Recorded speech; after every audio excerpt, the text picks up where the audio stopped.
Hey guys, good afternoon. It's Michael Beck reporting live here from the RSPA show in Las Vegas, Nevada. I am here with an old friend, compatriot, someone we worked together with at PAR Technologies, Mr. Kevin Froese with Mobile Insight. Kevin, how you doing? I'm great, and it's so good to see you again. It's been a while since we've... I think 7 years? At least 7, yeah. We spent a lot of time talking to restaurateurs and being out on the road together. It's good to see you again, my friend. It's good to be seen. I'm glad to see you here and doing something really cool. And a little different. And with Mr. Volberg himself, right? Yeah, with the man. I love it. He's still around. So you told me before, but for the sake of the audience, tell me a little bit about Mobile Insights. What is it you guys do? What's the problem you're solving, who you serve, or who you're looking to serve? Yeah, Mobile Insight is the company. We've got a product brand called VIBA, which is Virtual Interactive Brand Ambassador. We're not that clever. But the problem that me and my team were just sort of wake up obsessed with trying to solve, and you know this, like we felt it together back in the PAR days. Yeah.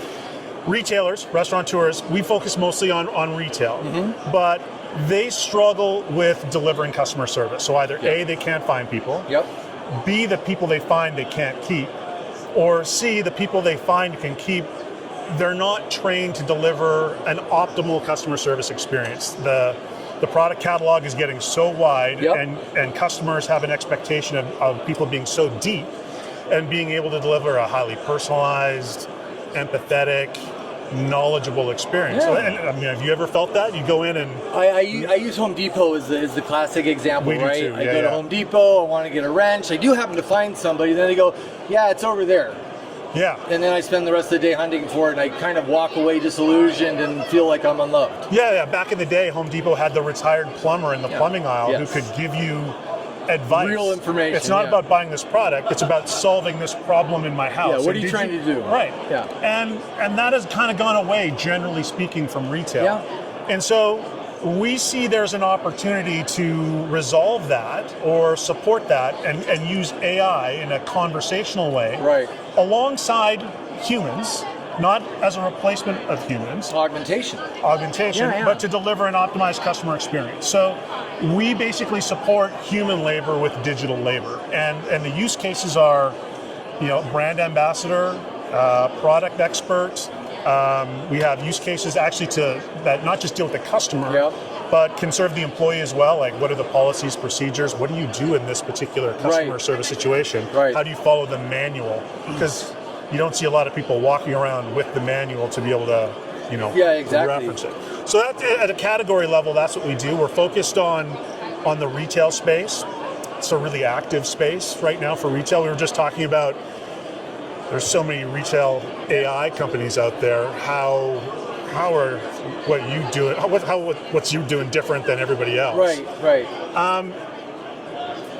We see that retail is in the globally is going to spend about $25 billion, give or take, on AI. Really? Generally speaking. Do you think they know what they're spending it on yet? Yeah, they do.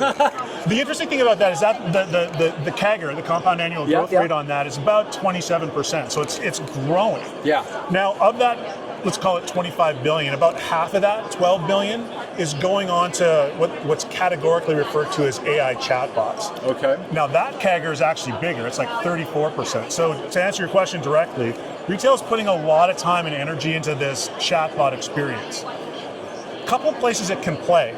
It can play above store, sort of augmenting the e-commerce experience. Yep. It can play in-store. It can play pre-sales. It can play post-sales. A lot of what retail has been investing in has been above store and post-sales. Where's my order? How do I reorder? How do I return? What's your policies and procedures? I've got a question. So it's kind of almost like a support post-sale. Yeah. We see an opportunity, and where we want to focus on and play is pre-sales in store, because the problem we're trying to solve is the labor one and the customer service one, because it's big. Yeah. Well, I was at a restaurant yesterday down here in the hotel. I won't say what. There was nobody at the station to greet me. Somebody saw me from across the room. I sat there for 5 minutes. I think I might have been at the same restaurant. Some goldfish around there. Yes. Yeah. And I literally just turned around 5 minutes later and just left. And the lady watched me standing there. Yeah. When I could have had somebody say, "Hey, how can I help you? What do you need? What's on the menu?"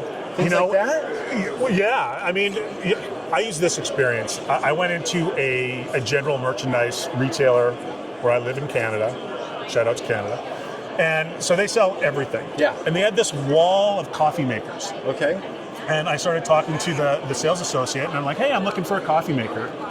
Literally, maybe a dozen brands, maybe 3 or 4 dozen Not models. familiar with any of the models? She looked at me like I had a third eye in the middle of my head, right? And so what she said is, I don't know enough to help you. Maybe what you should do is go home, do some research. So money in hand, she sent you away. Yeah, and I went and I bought it, but I bought it online. Did you get a Jura? No, I bought a Nespresso. Okay. Espresso. I know you are. Probably not very eco-friendly with all the little pucks, but you know, I don't drink that much coffee. And so, but the use case though is, you know, people are leaving the building to find the answers, and they probably won't come back. They probably won't come back. I mean, as a consumer, we've all felt this. You know, one, I can't find somebody. Yep. That's bad enough. You're in this cavernous, maybe, you know, think of it like a warehouse store or a general merchandise store. You can't find anybody. You're probably in a Problem hurry. number one. Yeah.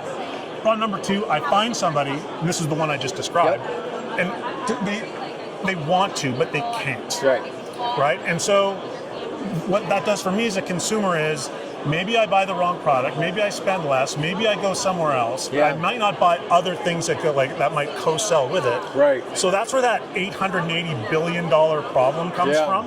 Like for me, that general retailer lost the sale of the device, but they also lost the sale of me buying coffee pucks for the next how many years? Or upsells. Right? And so that's when Qualtrics says that's the cost of poorly executed customer service, that's how I feel it in my personal life, and everybody I've talked to, I've had nobody say, you know what, I've never had that experience. Right.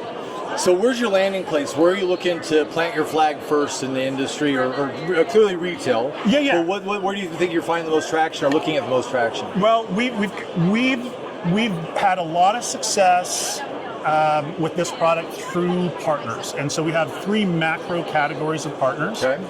One would be retail media platform providers. Okay. So what are they trying to do? They have passive displays. They want to turn them into active and engaging displays. Sure. So we can augment let's call it a display experience into being conversational. So those folks, and there are a lot of them, we're working with them. Okay. The next one would be basically retail VARs.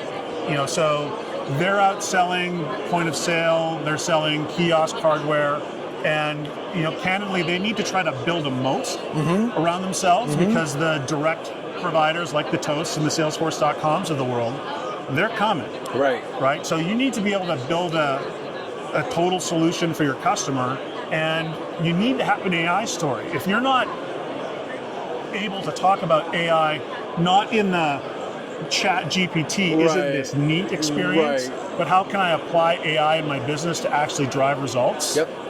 You're going to behind. You're going to. You don't have a moat. You're going to get run over. And then so after retail media, after sort of retail solution VARs, there's some ISVs that we work with. We can embed our solution into ISVs. Now, we do some direct work. So we have, you know, particularly with our tier 1, tier 2 customers, we will be co-selling with some of those partners. But in tier 3, tier 4, we want to enable and co-sell with VARs. And those VARs, you know what? You take the hardware. You take the hardware revenue. You take the services revenue that goes with hardware. And so whether it's a kiosk placement, a digital signage placement, a sort of retail digital label in the aisle placement, we can insert our solution on that and allow those VARs to make money on the hardware, make money on the service, and then give them a long tail of recurring revenue from the subscription and from the usage fees on AI. Is it always tied to a device, Kevin? Like, the reason I ask is that when I go shopping for fireworks. What? I know. More than once a year? In Tampa, yes. But they have QR codes on each firework, and when I scan it, it shows the firework display. Right? Can this be displayed through my own phone? Does it have to be on a device? Can I walk up to that part in the aisle and it'll tell me? This is why you're so smart, Mr. Beck. Yes, we do that right out of the box. In fact, that's where we started. But one of the things we found is that shoppers are getting QR code blind. Or they're scared of them too, right? Yeah. There's some bad reps around QR codes. You throw a sticker over top of the QR code. Now it's farming. Yeah, right? Exactly. But we went into, we were talking about Home Depot earlier, and we just walked down the aisle and we counted the QR codes and we stopped at 50 in one aisle. Oh, wow. Right? So, while we support the QR code use case, like we can start on a device and transfer. But there's a better way. Yeah, I can show it to you if you want. Yeah, I'd love to see it. Let's take a look. Well, here's an example that we did in partnership, actually with another hardware provider, but we were at NRF. Okay. And we wanted to essentially show how we could use AI to sell Adidas products. Okay. That's what they asked us to do. So the use case here is you're in a general merchandise sporting goods store. Okay. So we have essentially trained the AI to represent the Adidas brand. So tone of voice, languages, obviously brand, colors, all of that type of stuff. We then train it to be able to communicate to the ideal buyer persona. In this particular case, it's going to be a mom or a dad who's buying soccer cleats for their kid. Okay. And then we give it a goal. Now, we can have multiple goals. In this particular case, we're recommending a product, but you could go to Google, you could go to ChatGPT, and it's going to recommend a product. Sure. The trick here is I'm recommending a product that's in store. So integration with inventory, integration with ERP, integration with the product catalog. Now, we can have a bunch of other goals. Right. Sign the customer up for the loyalty program. Book an appointment to speak with a specialist. Facilitate the purchase after recommending the product. So all of those things are possible. The customer needs to tell us what kind of experience they want to deliver. Got it. So in this case, essentially, this is going to be like talking to a rep. To level up your game. Let's find the right fit together. Are we shopping for you or someone else today? So the first thing that can't see me. Now we have the ability to use the camera because we have live agents and we can do a bunch of really interesting things with demographics on using the camera. And loyalty and some kind of thing, so you don't get the GDPR kind of all that deals. Stuff. So this is like, who are you shopping for? So I'm just going to, and this isn't a structured script, so I'm just going to say a bunch of weird stuff to it, but it's always going to get me to the right place. All right. I like trying to break stuff. I'm trying to buy some soccer boots for my daughter. Awesome.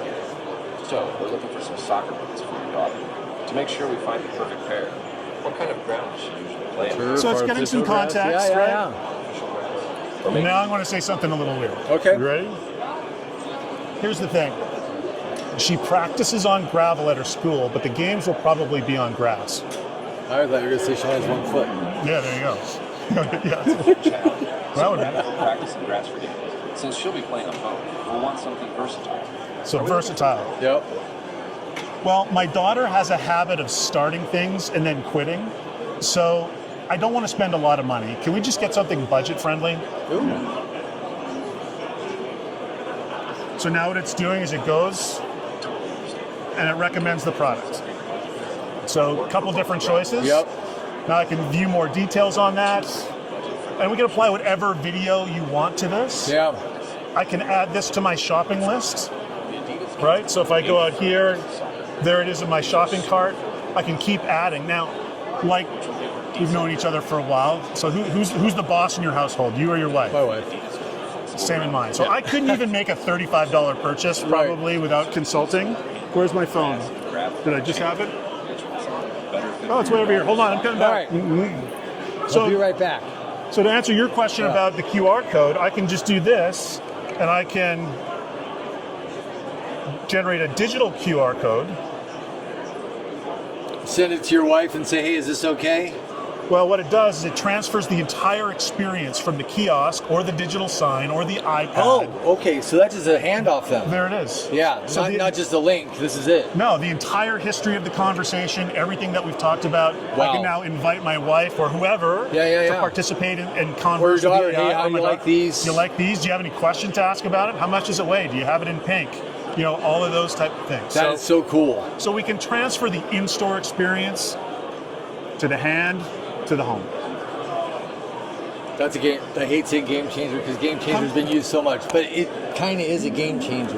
Right? Yeah, we typically get the jaw drop moment is that, oh, transfer. Yeah. Now, couple that with, let's say we layer over loyalty on that. Mm-hmm. So it goes from tell me about your daughter to, hey, how's Madeline? Last time she came in, she was just starting soccer. Right. You know, so we can get hyper personalized. What about pricing? Saying we have inventory sitting on the shelf, certain amount of time, we're about to sell it off to Ross at a song. What do we do about moving aging inventory? Is there something that you could marry to with the pricing? The technical answer is yes. Yeah. Again, our strategy on that is integration. We don't actually. So if you've got a point of sale system, an ERP inventory system where you're managing pricing, so at the enterprise level, you might have this product and it might be a different price in California than it is in Ohio. Right. We support that. So we just connect your system. Got it. So there's another type of intelligence happening somewhere else. We do the pricing or price changing or adjustment, and this would be the display and the interaction point. But again, the important point is that I could go to ChatGPT and I could go to Google and I could ask a series of questions and it might give me the same product. But it's not the end-to-end experience. And it's not guaranteed to physically be where I am. Right. In store. Right. So that's kind of, again, I go back to that. I was trying to buy a coffee maker. If I had that kind of there it is right there. Yeah. I want to. I want a timer. I want to be able to do a single cup first thing in the morning. Yep. I like experimenting with flavors. I don't put cream in my coffee, so I don't need the foamer. Boom, buy this one. Love it. That's awesome. That kind of thing. Kevin, so I do have to move on to another booth, but this is extremely fascinating stuff we follow all the time. Thank you, Mr. Beck. For people that want to know more about this and want to talk to you, what's the best way for people to get in touch with you? Right. So the website is mobileinsight.com. Okay. Obviously, we've got a chatbot there. You can go onto it and it'll direct you to one of the amazing members of our vast and growing sales team. Okay. And you know what, if you're a retailer and this is something that interests you, we'd love to have a conversation, not to sell you, but just to, is the problem we're obsessed with solving one you're experiencing? Right. And is this a potential solution for it? That's it. I love it. And where can people see you next? I know that we're here today at RSPA. Are you going to be FS Tech? Any of the shows coming up? Our next one, I believe, is VARTech in the Bahamas. Rough duty? Sucks. I'm not going. Can you believe that? Even rougher duty? I know. Kevin? Ryan? What? I don't think he's not going either. I might not go. We got such capable people running our channel, but the company will be there. Confidence. But you can reach us anytime. Okay. But I want to reach you in the Bahamas. Yeah. Okay. And then we'll definitely be at NRF in New York, but you won't see us in our own booth there. Yep. Who are you couple, partnering with? Well, the last couple of times we were in the Google booth, we were in the HP booth, we were in the Ricoh booth. Was Google your development partner for this? Everything behind the screens is Google. So we're a what's called a Google Cloud Platform Partner or GCP partner. So that doesn't mean that you get access to some of the top resources there to help you crack the codes and move faster. We have Google people that are sort of helping us with our team as we start to bring this to market. In fact, there were some Google folks that were actually representing this product in a recent QBR they did. It was kind of funny. It's an example of what they're doing. Built entirely on the Google Cloud Platform, Gemini AI, Vertex, all that good stuff. Yeah. So exciting. Well, guys, I'd say I wish you the luck, but I don't think you need luck here. I think you got something that lands. That's nice of you to say, man. Yeah. So, it's good seeing you again. Absolutely. So if you guys want to know more, they told you where to find them. They told you where they're going to be. I encourage everybody just to ask the questions. All right, reach out and find out. If you have a challenge, I'd say throw it at them because I think they can answer it. And if not, maybe they'll learn something about that too. So guys, this has been Chat GTM at the RSPA show here in Las Vegas. We'll see you next time.